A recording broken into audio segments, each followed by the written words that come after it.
বিসমিল্লাহির রহমানুর রহিম।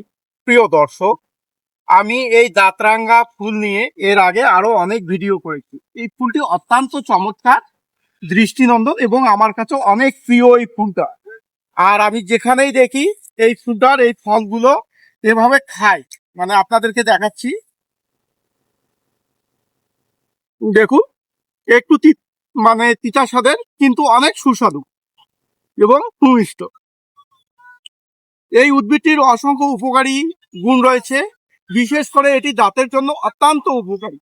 কোষ্ঠকাঠিন্য, পেট ব্যথা, আলসার, চর্মরোগ সহ অসংখ্য রোগের উপকার করে থাকে এই উদ্ভিদটি।